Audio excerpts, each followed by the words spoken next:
Bienvenidos a Sin Filtro, el hashtag de la noche SF Empadronados. Este día miércoles hablaremos sobre el empadronamiento de los jóvenes, qué relación tiene este sector de la población que puede bien definir la elección de 2019. ¿Están interesados los jóvenes en empadronarse, en votar, en asistir a las urnas?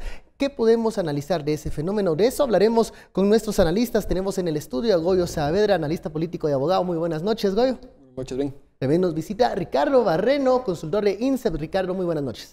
Buenas noches. Comencemos a hacer un concepto, un diagnóstico, mejor dicho, de los jóvenes y su participación política.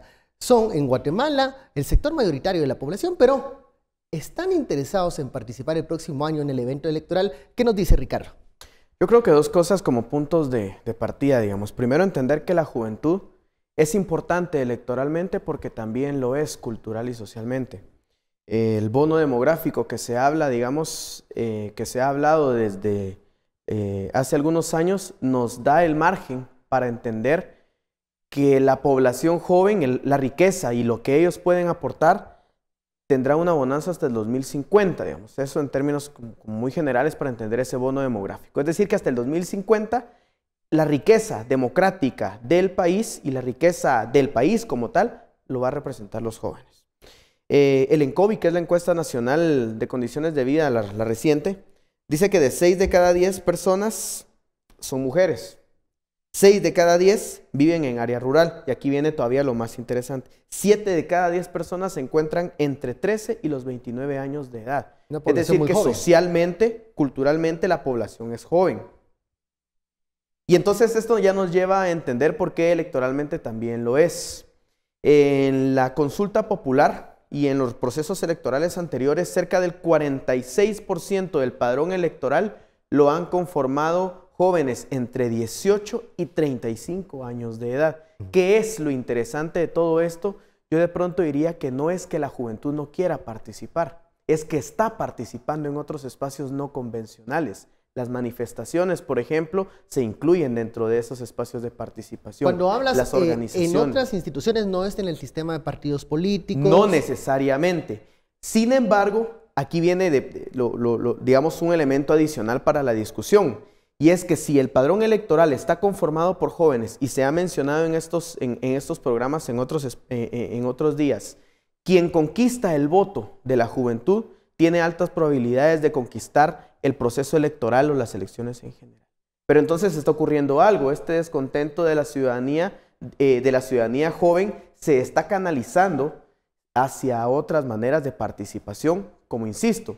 Los estudios de cultura política dan cuenta que ahora la ciudadanía joven, entre 18 y 35, ya no necesariamente participa con partidos o estructuras, en organizaciones políticas, pero sí lo hace en espacios no convencionales, sindicatos, manifestaciones, organizaciones sociales. Entonces aquí hay un divorcio mayor entre lo social y lo político que viene a evidenciarse cuando se acerca a un proceso electoral. La etiqueta es SF Empadronados porque queremos hacer la relación entre esta cantidad, este sector de la población, los jóvenes, y qué tanto se están empadronando. Ya hemos visto que el Tribunal Supremo Electoral ha lanzado campañas en donde invita a empadronarse, dirigidas especialmente para los jóvenes. ¿Por qué? Y ya lo decía Ricardo, los jóvenes están optando en participar, si bien activamente, en alternativas que no son propiamente el sistema de partidos políticos, y no sabemos si van a estar entusiasmados en empadronarse y en votar el próximo año. Goyo. Sí, yo creo que el entusiasmo en general no lo podemos generalizar como algo de la juventud o no de la juventud, sino hay un tema ciudadano mucho más amplio que nos llama a la participación, y la solución de los problemas concretos de la sociedad pues tiene un tinte político importante que la población identifica. Hay un tema administrativo que es fundamental de ponerle atención, y creo que desde esos espacios no puede haber menos que un llamado a las instituciones, en este caso el RENAP, porque hay un atraso importante, y no solo en esta administración, sino en los últimos 3-4 años, en donde se han quedado sin las tarjetas para la impresión del documento, y eso ha hecho que de distinta forma todos esos atrasos generan todavía más tramitología al ciudadano para estar vinculado en todos sus derechos. Una cosa es la identificación, otra cosa es el empadronamiento. Pero ahí vemos cómo no han existido, por este tipo de problemas administrativos y de atenciones que significa resolverlas, una vinculación entre el Tribunal Supremo Electoral y el registro de ciudadanos de ese tribunal con el RENAP para resolver de una forma mucho más versátil el que la mera obtención del DPI no significa un empadronamiento. Y eso lo que genera son bolsones enormes de población que al momento de obtener su DPI no está empadronada de forma inmediata. Eso es un gran problema. Y digo que es un problema porque hace 10 años, antes de que empezara el RENAP a funcionar, como tal, el registro de ciudadanos de la Municipalidad de Guatemala ya nos empadronaba de forma automática. Entonces lo que tenemos es que hoy, que tenemos muchas más tecnologías, un documento que tiene mayor confianza y credibilidad, que es el DPI, que tenemos información registrada electrónicamente en él, no estamos teniendo un cruce con esas fuentes de información y de datos que significan, pues, que tengamos una población, sobre todo menor de 35 años, que llega casi a los 800,000 personas que no tienen su DPI, pero no están empadronadas. Y esa es una llamada de atención que tenemos que resolver, que tenemos que poder concretar para velar por el derecho de votar. ¿Cómo se resuelve este incentivo negativo que menciona Goyo cuando vemos que los trámites, la burocracia sigue siendo un problema, que los procesos no se agilizan, que ya veíamos en días anteriores esa represa que tiene el RENAP en la impresión de los DPI, no sabemos cómo va el empadronamiento, aún es muy temprano tal vez para ver si hay interés o no en empadronarse, pero ¿cómo podemos voltear esta situación, pasar del incentivo negativo, de decir, voy a hacer un trámite, tardo 1 mes y medio y luego tengo que ir a empadronarme otro trámite? ¿Cómo podemos voltearlo para hacer un incentivo positivo y poder buscar mecanismos que le den respuesta a los jóvenes de decir, bueno, ya hice un trámite y qué bueno, no tengo que estar gastando mi tiempo 2 meses en ejercer mi derecho ciudadano? Yo creo que aquí la cosa se complejiza porque no solo estamos hablando de que el ciudadano joven no se está empadronando, sino también, y que eso podríamos considerar única y exclusivamente dependería del TSE, sino también estamos hablando de que el ciudadano joven no tiene todavía su documento de identificación. Y eso complejiza todavía más la situación, porque en términos democráticos tendríamos que estar hablando de una coordinación entre las instituciones. Una coordinación que pareciera ser que no termina de funcionar, porque cada quien está terminando de superar o de intentar superar desafíos por separado. En las reformas en la discusión de reforma 2015-2016, incluso las que se tuvieron después de la aprobación del decreto 26-2016, se proponía justamente un empadronamiento casi de manera automática. Y se decía que en las oficinas del RENAP estuviera también la misma subdelegación del Tribunal Supremo Electoral, justamente un poco la lógica a nivel municipal para agilizar un poco el trámite. Entonces creería yo que por un lado hay que intentar encontrar soluciones que, hay que decirlo claro, no se está descubriendo el agua azucarada, no son soluciones que impliquen ni una inversión financiera significativa, ni una o que ponga en peligro el padrón, porque ya algunos partidos políticos salen con ese argumento, ¿verdad? No toquen el padrón porque el padrón puede ser porque es el poder político para el partido. Bueno, me parece que cuando hay controles necesarios y suficientes, este tipo de coordinación se puede lograr. Pero insisto, una coordinación, porque funcionó interesantemente el modelo a nivel municipal, esa coordinación entre las instituciones, no solo de palabras, sino también de función y de estructura física, es necesario. Bueno, vamos a la pausa, primera pausa de la noche, la etiqueta SF Empadronados. Continuamos hablando sobre la intención y el interés de los jóvenes de participar y empadronarse para el próximo evento electoral.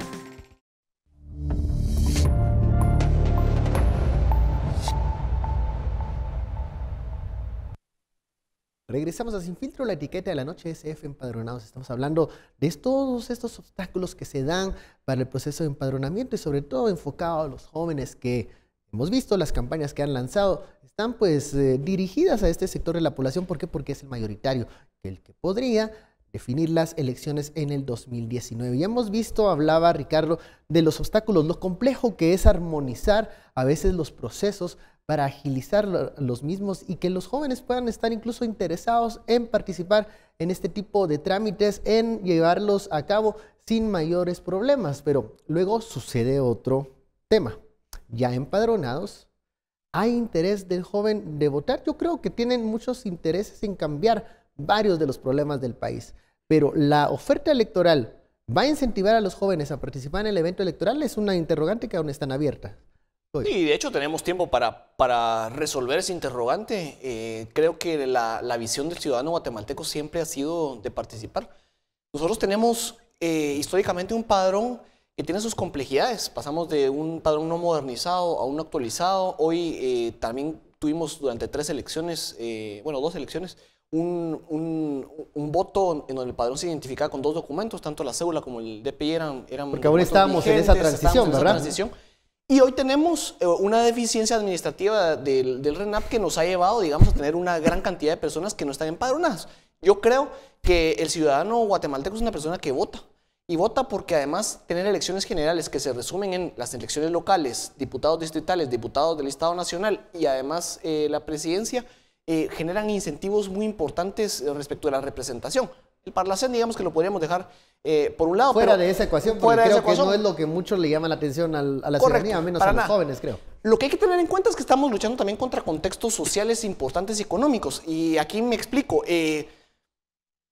Nosotros tenemos interés en votar, pero ¿cuántos ciudadanos que están ocupándose de su día a día? ¿Cuánta población que vive en condiciones, digamos, de pobreza y que está tratando de resolver su contexto económico en el diario vivir, está pensando qué va a ocurrir dentro de 6 meses y qué necesita para ello? Es una mínima cantidad de personas las que está consciente de que tiene que empadronarse y que no está empadronada al respecto, que tiene que actualizar sus datos y no conoce muy bien las fechas. Y por eso son importantes las campañas como las que está llevando a cabo el Tribunal Supremo Electoral y que sí son urgentes, digamos, de poder ampliar y masificar aún más en municipios y en departamentos, también en la ciudad de Guatemala, para ir reduciendo esa brecha. Porque yo creo que lo que vamos a ver es algo similar a lo que ya tuvimos en las últimas 2 elecciones, y es un voto fuerte, un voto de guatemaltecos que por lo menos 7, 8 de cada 10 están dispuestos a votar. Si tuviéramos un padrón limpio, un padrón completamente actualizado al día, lo que tendríamos es que casi 8 guatemaltecos, 8 de cada 10 empadronados votan. Y eso en porcentajes de voto es muy alto. No solo a nivel latinoamericano, yo diría que inclusive a nivel mundial, ¿verdad? ¿Qué está pasando con la forma como está el padrón en este momento integrado? Ya Goyo nos hace ese detalle. Hay mucho interés, hay muchos incentivos para participar en 2019 porque hay mucho recambio de autoridades, tanto locales como nacionales, pero eso va a ser suficiente para que la población se empadrone, para que estas campañas que buscan convocar a los jóvenes para que se interesen y se empadronen tengan éxito. Yo creo que hay que partir de 2 cosas de nuevo. La preocupación inicial debe ser justamente cómo garantizar que el RENAP responda de manera eficiente a ese déficit que está teniendo para poder entregar efectivamente los DPIs. Ese es un primer problema que tiene que resolverse. Ese es un primer problema que se tiene que resolver. Y aquí viene, digamos, un segundo problema que creo que también es de ponerle importancia. El empadronamiento siempre tiene un comportamiento natural, es decir, ya sea porque lo promueva lo institucional, en este caso las campañas masivas del Tribunal Supremo Electoral, incluso las organizaciones sociales llamando y promoviendo al empadronamiento, o en su defecto se ha promovido desde los espacios políticos, que es lo que verdaderamente preocupa, porque cuando una persona no está empadronada, al partido político le interesa tener su caudal activo, su caudal electoral activo. Pero como lo institucional no está respondiendo, o digámoslo de otra manera, en donde no existe lo institucional, siempre sobresale lo político. Entonces vienen los partidos políticos con estas prácticas clientelares y con estas prácticas de movilización de personas justamente para empadronarse. Y eso lo vimos perfectamente en 2007, 2011, con las campañas, con los programas sociales. La persona, siendo más específico, la mujer tenía que empadronarse porque entonces una vez empadronada iba con el partido político y entonces ya era merecedora de la bolsa segura, bolsa solidaria. Entonces vuelvo a insistir, el tema del empadronamiento hay que atenderlo, pero primero hay que ver cómo está reaccionando el RENAP. Y ¿Y cómo has visto las campañas ya en las elecciones pasadas, en donde institucionalmente participa el Tribunal Supremo Electoral invitando a empadronarse? Pareciera que las organizaciones, agrupaciones políticas le sacan ventaja a este tema, porque creo yo existen de parte de las agrupaciones políticas otros incentivos que el tribunal no maneja. ¿Qué le está pasando al tribunal? ¿Se está quedando corto en la narrativa, en el discurso, en la invitación ciudadana de empadronarse y luego votar por la opción política que las personas deseen? ¿O es que el partido político, como invita a empadronarse, está ofreciendo algo a cambio después? Que mucho ojo, porque no está mal per se que el partido político también le interese el empadronar a la ciudadanía. Pero es que debe de haber un esfuerzo compartido entre partido político, entre lo político y entre lo institucional. Pero está bien la naturaleza que han manejado las agrupaciones políticas para duda, invitar no. al empadronamiento, porque pareciera que no están tanto fomentando el sentido ciudadano, sino casi que están diciendo: empadrónate para luego tener un beneficio si nosotros llegamos al poder. Pero es justamente porque hay debilidad institucional. Rápidamente podemos hablar de 3, 4 temas que están acaparando la capacidad institucional del Tribunal Supremo Electoral. Una de ellas es la socialización de la reforma como tal. Pero entonces también tenemos que reconocer que el tema de empadronamiento escapa de las capacidades del TSE, pero cuando escapan ya viene a ser fortalecida con organizaciones que también promueven el tema de voto, del empadronamiento. Vamos a la pausa, regresamos más con SF Empadronados. El escenario para 2019: se resolverá el problema de los DPIs, ¿podrá el empadronamiento interesar a la población? De eso hablaremos al volver.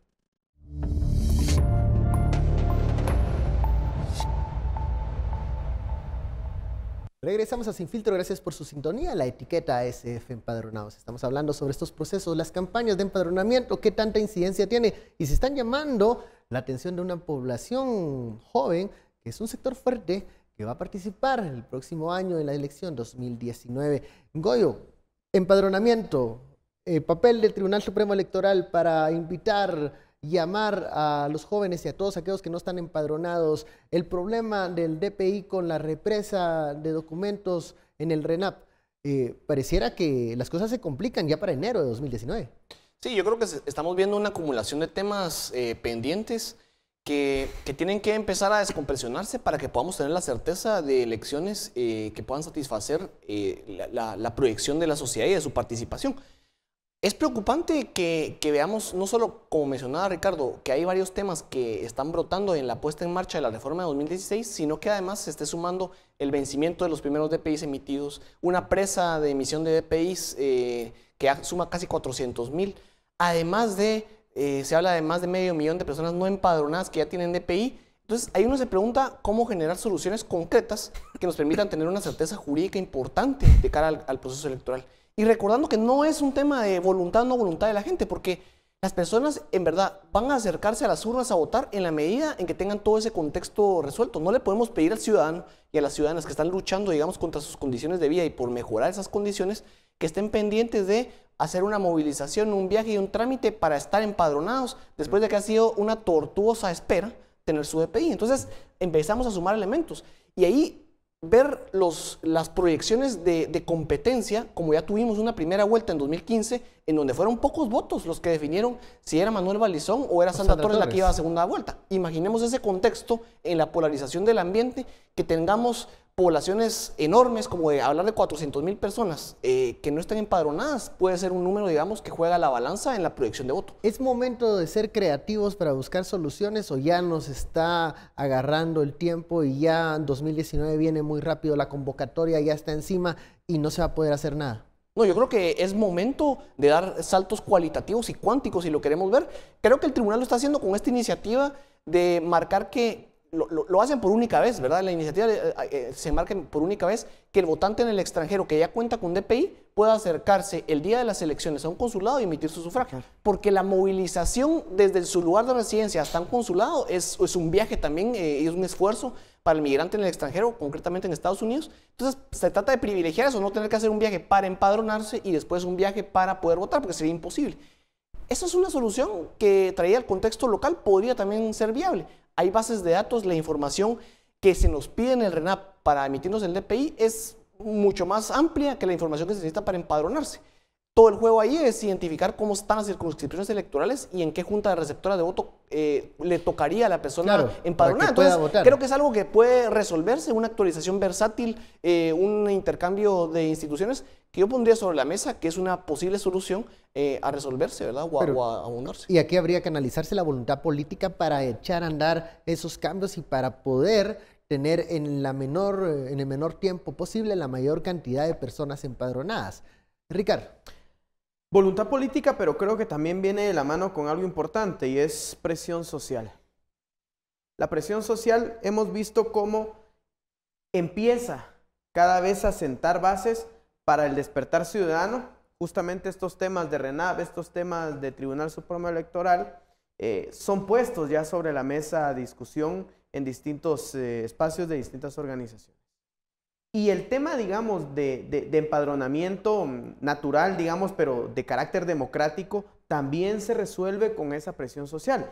El problema es que esa presión social carece o se caracteriza por dos elementos, dos vertientes. La cotidianeidad de la persona, que es justamente cómo voy a llegar a fin de mes, tengo que pagar esto, cómo voy a... Los problemas que ocupan la mente de todos los y las guatemaltecas diariamente. Sí. Y por otro lado, estos problemas coyunturales de carácter institucional y democrático.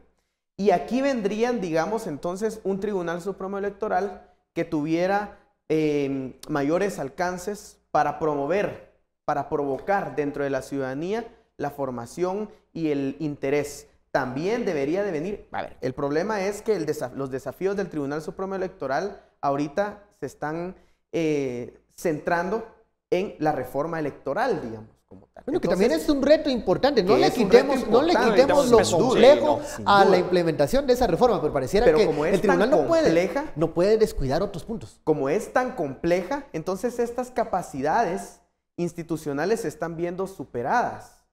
Y no encuentra, me parece, todavía esa armonía con otras instituciones cuyas agendas son otras. Me parece que en estos espacios lo mencionábamos. Debería de haber una coordinación con MINEX, pero ¿cuál es la agenda de MINEX? Pues yo en casa lo dejo para que puedan determinar. De hecho, hay reclamos de MINEX al Tribunal Supremo Electoral en otros temas. Desde ahí vemos tensiones. Pero por otro lado, también debería de haber provocaciones de participación, de empadronamiento desde los partidos políticos. Pero aquí vienen dos cosas.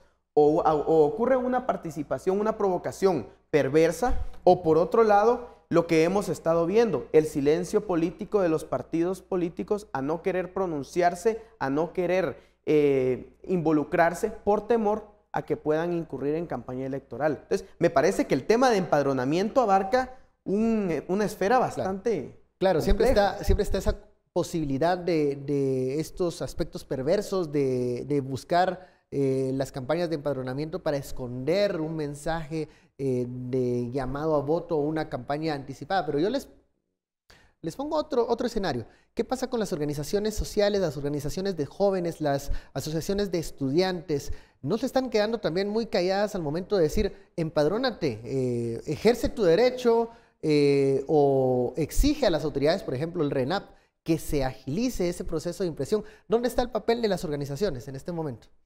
Sí, yo creo que tiene que ver con todo esto y el contexto de coyuntura ha sido tan álgido en distintos temas que se le está perdiendo atención a puntos que con el suficiente tiempo, como es el tema del empadronamiento, se pueden resolver. Es decir, tenemos de aquí a mediados de marzo para cerrar con buenos esfuerzos una brecha amplia de personas que no están empadronadas y que tal vez no están conscientes de que va a llegar antes de marzo su momento clave para empadronarse. Yo estoy seguro que es desconocimiento de muchos jóvenes que no han tenido la oportunidad de participar en un proceso electoral porque su edad no se los, pues, son menores, digamos, de la edad de elección de la elección pasada, que no saben que tienen que empadronarse antes de que cierre el padrón, y eso es a mediados de marzo. Entonces, en ese desconocimiento, probablemente mucha gente quiera presentarse el día de las elecciones con su DPI a votar y no saber que no estaba empadronada, o va a saber hasta que ya estaba cerrado el padrón que tendría que haberse empadronado antes para poder ejercer ese voto. Entonces, creo que sí hay una labor social importante de grupos de jóvenes, de grupos de todo el espectro social de organización que necesitan ponerle atención y hacer un llamado consistente, inclusive desde universidades, para que las personas se empadronen. Las campañas que yo he visto del Tribunal Supremo Electoral los últimos 2 meses han estado enfocadas sobre todo en universidades y eso me parece un esfuerzo importante y muy pertinente. Ojalá se se acrecenten de cara a lo que tengamos todavía después de la convocatoria como plazo para cerrar esta brecha. Bueno, se nos ha acabado el tiempo de este análisis, el empadronamiento, cómo está ahí la actitud de los jóvenes y sobre todo la responsabilidad de las instituciones de echar a andar campañas eficaces que invite a la población a ejercer ese derecho ciudadano el próximo año. Muchísimas gracias, Ricardo, Goyo. Gracias por su sintonía. Esto fue Sin Filtro. Feliz noche, nos vemos mañana.